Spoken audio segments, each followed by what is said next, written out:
6 undervalued dividend stocks near their 52-week lows. We're going to run through each one as usual. We'll look at the historical performance of the stock.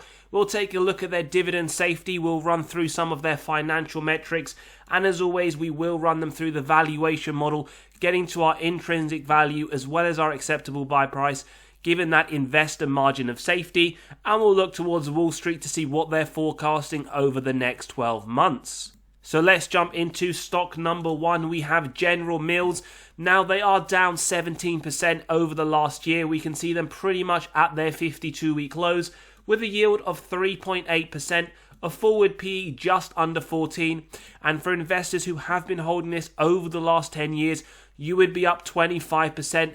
Now it doesn't include those dividends reinvested. Nonetheless, that isn't a great return over the last 10 years. And we can see its all-time highs May 2023 at $91. So let's jump into their dividend safety. Let's look at their financial metrics. Straight away, we can see a dividend safety score of 90. It is very safe. Market cap 35 billion. It is a large cap company. Now, for those that see a recession inbound in 2024, well, last recession, they increased the dividend. They had plus 0.1%, which is above the average growth of companies in the S&P, which was around negative 12%. And we can see one of the best recession returns that we've analyzed on the channel, negative 12% versus the S&P's negative 55%. Now, when we take a look at dividend growth, a very nice 9.3% increase in June last year. We love to see that, especially as it's above the minimum 4% that we always advocate on the channel just to keep up in line with inflation. Over the last 5 years, 2% year on year, not great for reasons just mentioned. And over the last 20 years, 7% year on year is something we do quite like to see. Now, they have been increasing those dividends for only the last 3 years. As we can see when we take a look at the graph above, they did have a period where they just maintained the dividend, although we do note they have been paying dividends without a reduction for the last 125 years. A very, very strong form of metric there. In terms of dividend yield theory, well, it states a company is undervalued when the current yield sits above the 5-year average. 3.79 versus 3.32. So we have our first sign of undervaluation. Do bear in mind though, we're not looking at any of these models in isolation. We will conclude towards the end. Another sign of undervaluation, forward P 13.8 versus the 5-year average of 16.6. And when we look towards the sector P, consumer staples sits at 19, which is significantly above General Mills at 13.8. Now, free cash flow payout, remember that is something we do focus on the channel. Many reasons, examples why throughout these episodes that we do. Earnings is susceptible to manipulation by management through accounting. Data's there if you do prefer it, however. Now, personally, I like to see below 60%, although some people for different industries do increase it or even decrease it. Reason why I like 60%, it gives me faith that management are able to offer those double-digit dividend increases we love to see. Pretty much over the last 10 years, it has barely made it over 60%, so that is a positive sign. 2023, 61%, 2024 expected 52%. So I would like to see again in summer of 2024, a nice high at the minimum, a nice high single-digit increase to the dividend. Free cash flow per share, it is increasing over the last 10 years, $2.99 to $3.51, although we do note a lot of inconsistencies as well as the fact that it isn't a fast-growing company. $4.55 though expected in 2024, so they are expecting a nice increase to that free cash flow per share. Sales growth, remember we do look for steady moderate growth as a bare minimum, which is 3 to 7%. They did struggle with that between 2014 to 2018. Since then, they have been increasing it along those lines, 2023 at 6%. But again, always understand the type of companies you're looking to invest in. Technological companies will grow at a faster rate, mature companies at a much slower rate, and you do get some industries like the tobacco industry, which in effect don't grow too much. Now sales, for those that like to see the numbers, 18 billion in 2014, 20.1 in 2023. Shares outstanding, always nice to take a look. We like to see when companies do share buybacks, returning excess cash to investor pockets. Now, General Mills have done both, but the net position is that they have done more share buybacks, reducing from 646 in 2014 to 593 in their latest annual report. So that is positive, a nice bonus for those dividend shareholders. ROIC, personally, I want to see a minimum of 10%. It does give me faith that management are able to effectively allocate their capital. What I quite like to see here is that consistency year on year. In fact, the last few years have been very strong, around 13 to 14%. No real worries, as this does make up part of my investment thesis when looking in particular at management and their ability.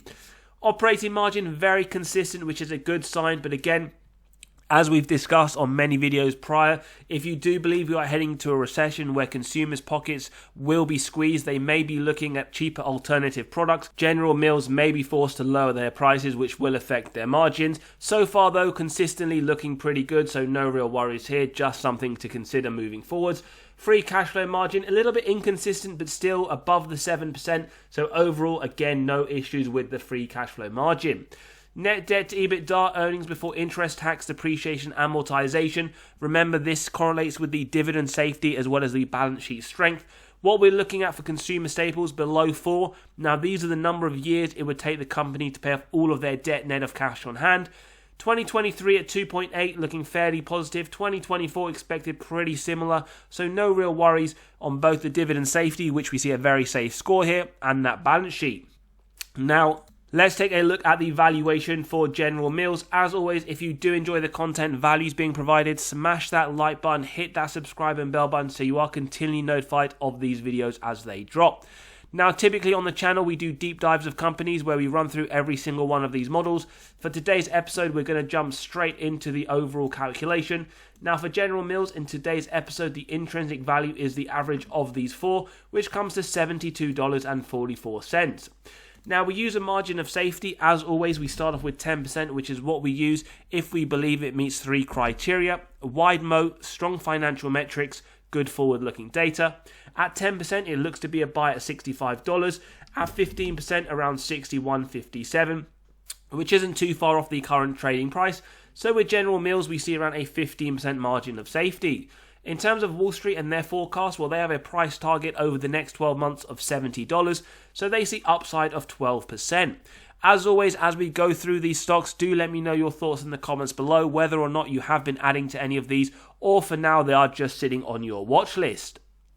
Moving on to stock number 2, we have Humana Incorporated. Now, over the last year, they are down 25%. Again, they are near their 52-week lows with a yield of just under 1%, a forward PE of 23.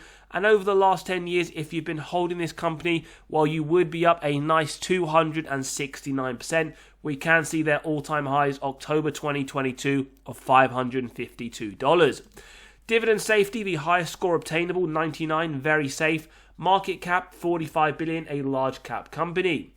Again, those recessionary metrics, well, they didn't pay a dividend in 07-09. They had above average growth, 6.2%, but they did trail the S&P with a negative 72% recession return. Now, dividend growth, this is what we love to see.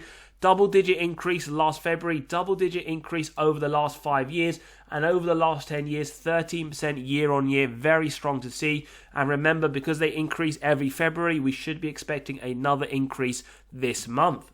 In terms of dividend growth streak, well, they have been increasing those dividends for the last 12 years. So let's jump into dividend yield theory. We have that sign of severe undervaluation, 0.96 versus 0.68, although we do note the forward PE is sitting above the 5-year average at 23.1 currently. Healthcare sector PE is also lower at 17. Now, in terms of the free cash flow payout, what we can see here, it is very, very low consistently over the last 10 years. Notably, 2023 at 15%, 2024 expected again the same, so it should come as no surprise if this month we see a double-digit increase to Humana's dividend. Free cash flow per share, yes, some extreme growth over the last 10 years, $7 in 2014, $24 in 2023, but again, we do note a lot of inconsistencies year on year. 2024 is expected to come down slightly, so do bear that in mind. Sales growth, nonetheless, nearly double-digit increase every single year, with the more recent year at 15%. This is a fast-growing company, and we can see when we look at their total sales, it has more than doubled from $49 billion to $106 in the latest year. On top of that, they do return that excess cash. We can see the shares outstanding decreasing from 156 million to 124. Let's look at their ROIC, very strong. Remember, for me personally, I don't invest in those that have under 10% on this metric. Humana definitely isn't one of those, consistently above, with the last 2 years coming in at 16%. Operating margin, now, Again, this is something I don't like to see when it's consistently lower than what we like at that 12%. On top of that, it does look like it has been decreasing over the more recent years. 4% at 2023, probably one of the few red flag indicators from this company. So if you are an investor or a potential investor, this may be somewhere that you should keep an eye on moving forward with their company's announcements and their earnings. Free cash flow margin, again, it is below that 5% that we do like to see. So there are just a few things that I would either keep an eye on or factor that in when you come to the valuation. In better news, their net debt to EBITDA, we can see 0. They have a very strong balance sheet. We can see now why the dividend is very safe. And as always, this is very impressive. It wouldn't even take them one day to pay off all of their debt net of cash on hand. So let's jump into the valuation, and don't forget you can grab a copy of this valuation model to get to the intrinsic value as well as the acceptable buy price of companies in your own portfolio and those on your watch list by clicking on the pinned comment below. So a margin of safety of 10% as we start off with, a buy up to 461, and we keep going until we get to near the current trading price.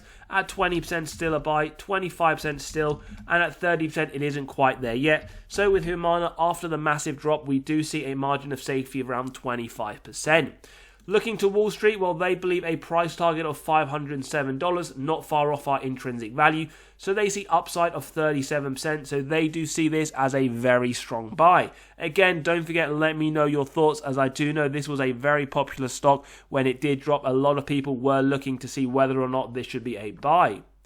Now, before we jump into stock number 3, just to let you know, we have released our latest free weekly newsletter running through insider buying and selling, just talking about whether or not it is bullish or bearish, and running through some more recent examples of insider buys and sells. We've also run through other newsletters where we look at undervalued companies with strong upsides, as well as discussing our golden dividend metrics to screen undervalued companies.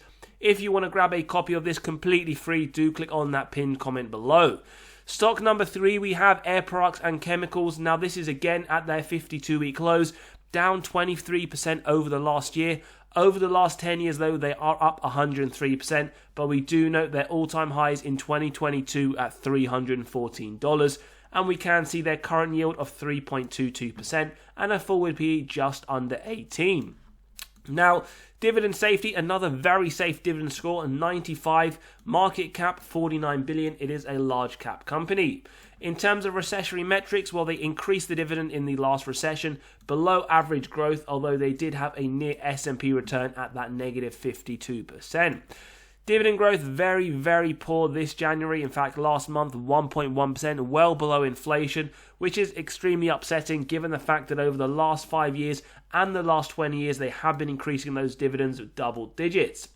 One thing to note, they are a dividend aristocrat. They have increased those dividends for more than 25 years and are only 9 years away from becoming a dividend king. We can clearly see dividend yield theory, a massive sign of undervaluation, 3.22 versus 2.25. Forward PE 17.3, again below the 5-year average, so we have a double sign of undervaluation. We do also note, however, it is pretty near the materials sector PE of 17.7. In terms of the free cash flow payout, a lot to notice here. Now, this is one of my big worries, a big red flag indicator when looking at the free cash flow. And this is a very good example as why we ignore the earnings. If you were to look at the earnings over the last 10 years, you would have no worries whatsoever. It is around the 60% I personally look for. Now, free cash flow payout, 2017, 2018, 2019, 2020, 2021, 2022.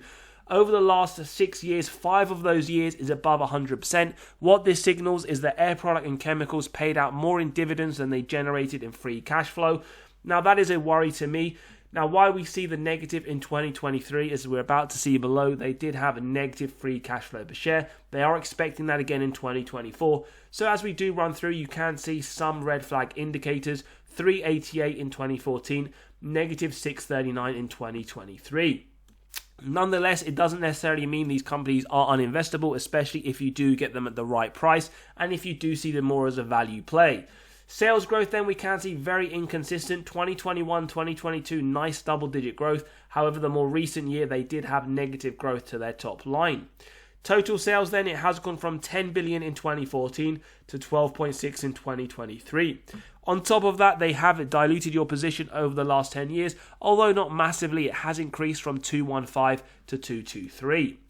ROIC, not that bad, especially given 10% is my minimum criteria, although it does look like it has been decreasing over the last 10 years, 9% in the more recent year of 2023. This really would be something I would say as a minimum. If it starts to decrease even further, then that would be a massive red flag indicator too.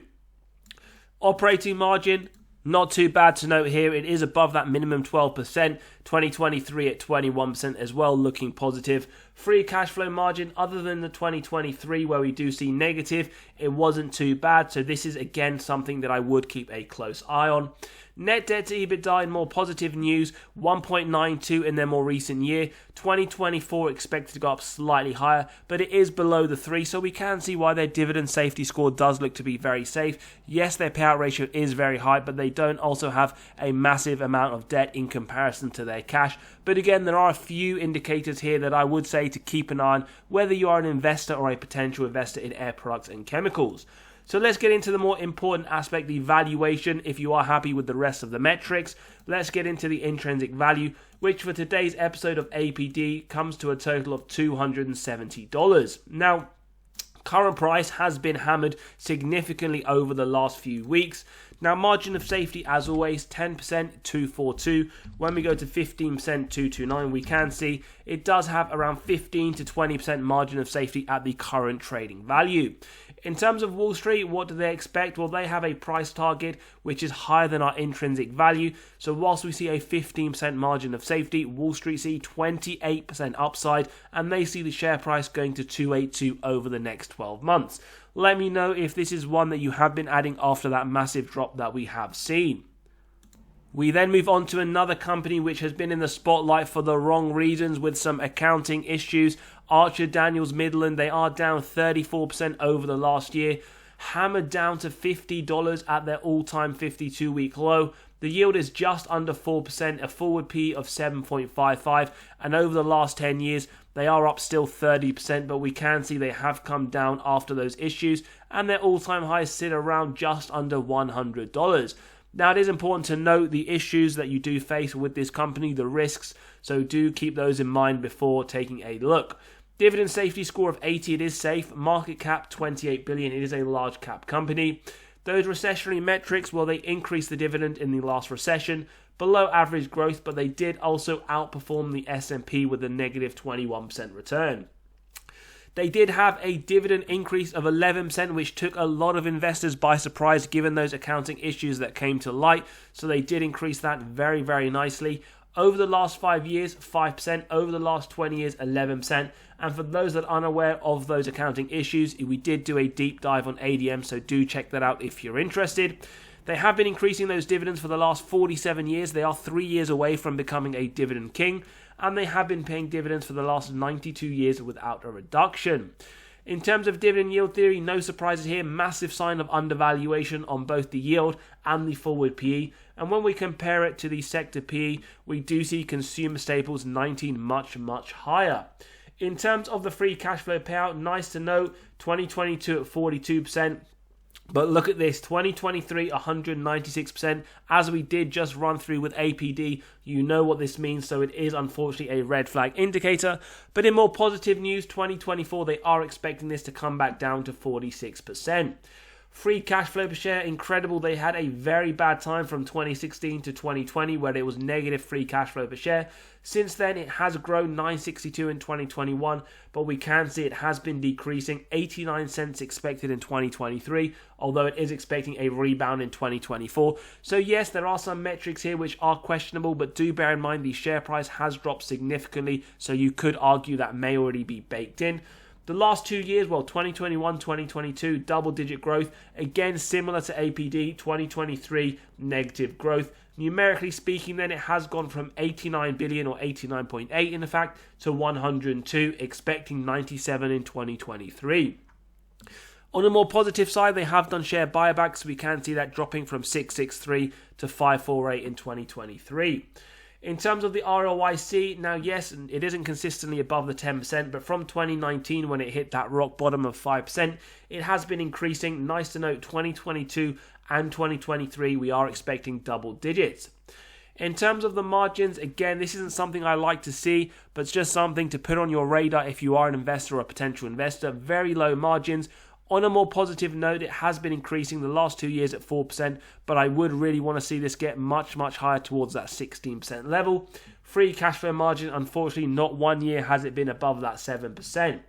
In terms of the net debt to EBITDA, in more positive news again, we do see it down 1.29 in 2022, 1.18 in 2023, which is positive. It is much lower than the maximum we like to see. But again, there are those question marks around the accounting issues. Was it just related to one element of their company, as they stated, or are we expecting this to be all over their accounts? So just some risks to understand there. So let's jump into the valuation for ADM in today's episode. And the intrinsic value, the average of these four models, coming to $67. Now, margin of safety, we start off with 10% up to $60 a buy, 15% up to $56, 20% up to $53. So pretty much around a 20% margin of safety. It really depends as an investor based on those issues whether you are happy with a 20% and some of those areas that we did indicate as a red flag. Wall Street, however, over the next 12 months, they expect the price to be pretty much near enough our intrinsic value with upside of 24%. We then move on to a new stock that we haven't analysed on the channel before. It is the Wendy's company. Now, this one is down 14% over the last year, pretty much towards their 52-week lows, with a yield now of over 5%, a forward P just under 20.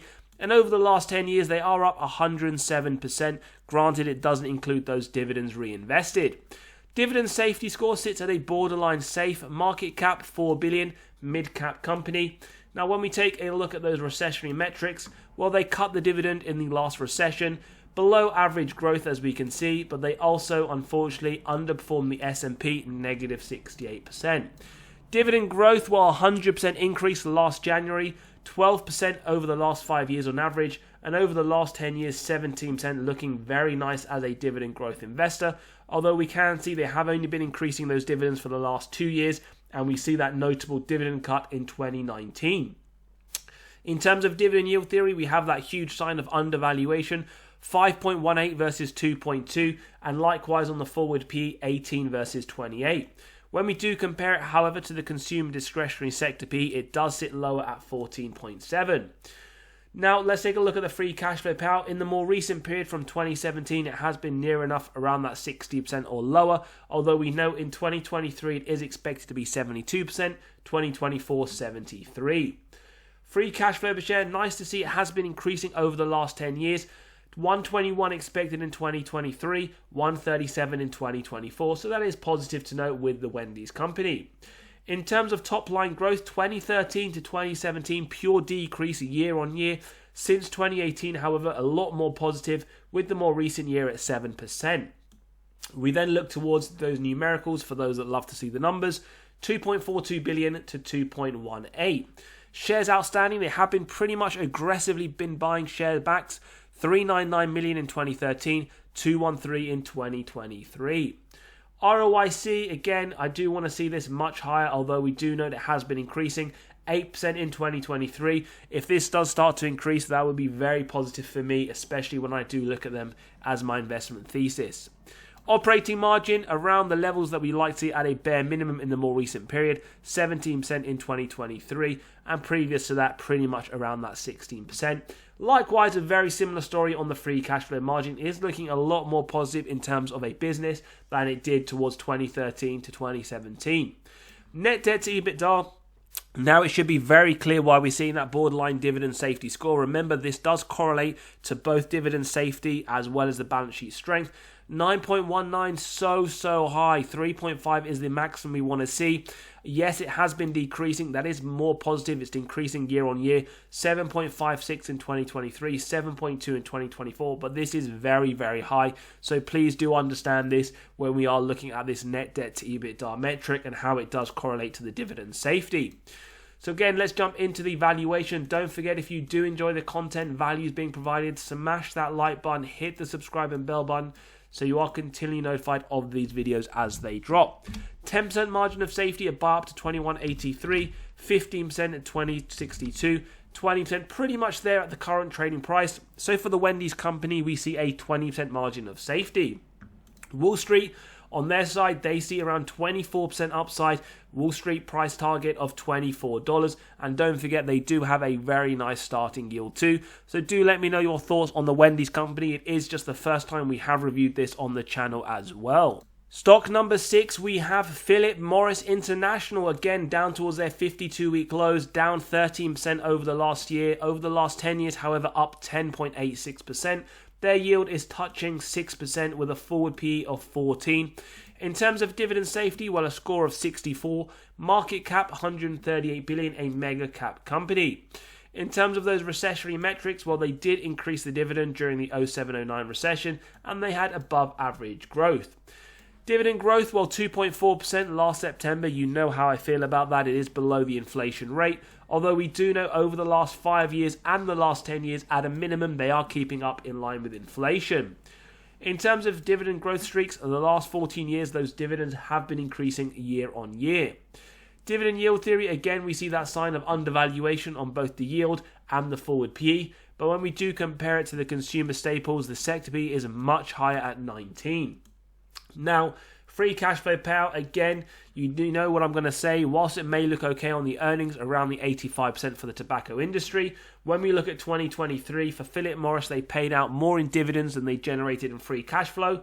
Again, in more positive news though, 2024, they're expecting to lower this down to 79%. Free cash flow per share has been increasing over the last 10 years, but again, inconsistencies. It did peak in 2021, but we do know in 2024 it is expected to go up to 662. Sales growth, very nice actually, very interesting to note when we do look at other tobacco companies, notably Altria Group, notably British American Tobacco. You'll see that the last few years their top line has either been decreasing or increasing at a very slow rate. Philip Morris, very surprisingly, double-digit growth to the top line. That is very, very strong for a tobacco company, which the industry seems to be dying, if you believe what all the news articles say. Total sales then, 30 billion in 2014, 35 in 2023.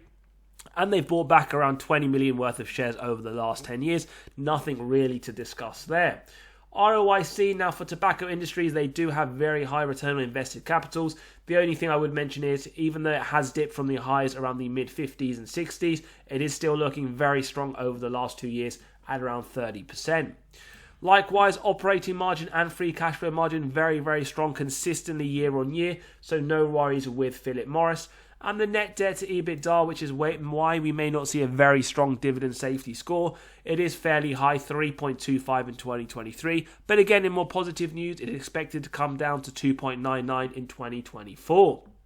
So let's jump into the valuation of PM. And don't forget, you can grab a copy of this valuation model in the pinned comment below if you do want to get to your intrinsic value and acceptable buy price of companies in your own portfolio. And you can use your own metrics and judgments too.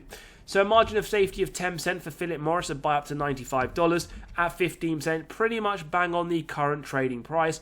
So we believe, based on our own estimates and judgments, around 15% margin of safety. In terms of Wall Street, well, they have a price target, again, pretty similar to our intrinsic value of $106, so upside of 18% over the next 12 months. As always, let me know your thoughts in the comments below. Are you looking to buy any of these or maybe add them onto your watch list? Or for whatever reason, these are stocks that you would completely avoid. As always, if you enjoyed the content, smash that like button, hit that subscribe and bell button. As always, have a great weekend. I'll see you on the next one, and for now, take care.